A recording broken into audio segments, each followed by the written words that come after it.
ជំរាបសួរសាយ័ន្តសួស្តីពុកម៉ែបងប្អូនស្រឡាញ់រាប់អានស្មើនេះម៉ោង6:00នាទីល្ងាចហើយតោះបងប្អូនមកមើលការកូនក្អុកស៊ីចំណីនេះបានរយៈពេល4ថ្ងៃនេះហើយ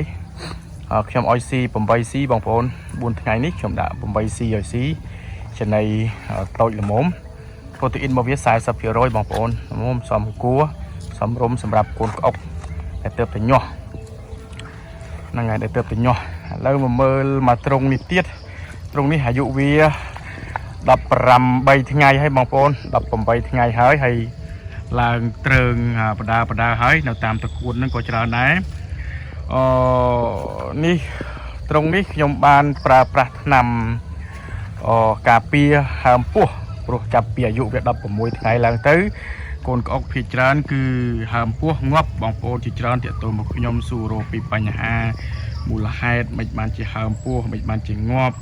មិនបានជាវាចេះតែងាប់ច្រើននៅពេលដែលដល់ដៃដល់ជើងហើយអញ្ចឹងវាមានមូលហេតុរបស់វាបងប្អូនណាវាមានមូលហេតុរបស់វា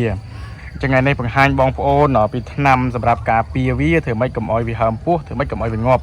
នេះបងប្អូនថ្នាំប្រភេទនេះហើយថ្នាំ Green Frog នេះគឺជាថ្នាំល្អលេខ1ហ្មងសម្រាប់ការព្យាបាល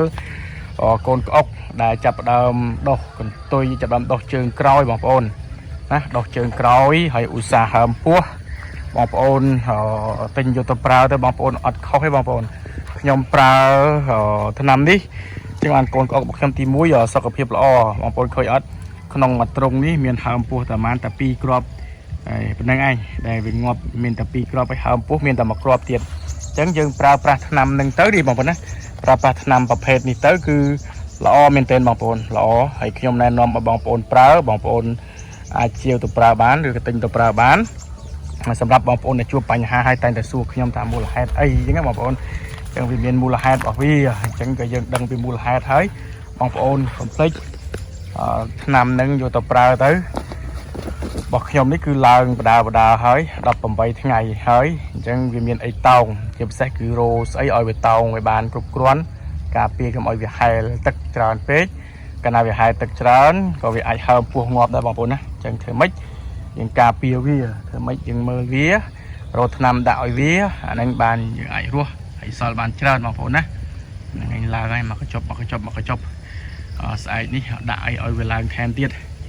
ណាដាក់ថៃវាឡើងថែមទៀតអញ្ចឹងបងប្អូនដែលត្រូវការថ្នាំហើយជួបបញ្ហាកូនក្អុកហើមពោះកូនក្អុកមិនសូវលូតលាស់ឧស្សាហ៍ងាប់ច្រើនបងប្អូនប្រើថ្នាំនឹងទៅបងប្អូនអត់ខុសទេហ្នឹងហើយការចែករំលែករបស់ខ្ញុំហើយខ្ញុំចាប់ដើមប្រើរយៈពេល3-4ថ្ងៃហើយបងប្អូនណា3-4ថ្ងៃហើយលាយហើយយើងលាយវាទុកហើយយើងដាក់50ថ្ងៃទៅបងប្អូនឲ្យវាស្ងួតហើយយើងឲ្យវាស៊ីជាលក្ខណៈធម្មតាបងប្អូនណាឲ្យស៊ីលក្ខណៈធម្មតាទៅគឺល្អមែនទែនបងប្អូនល្អណាស់ហើយកូនអានេះក៏ខ្ញុំ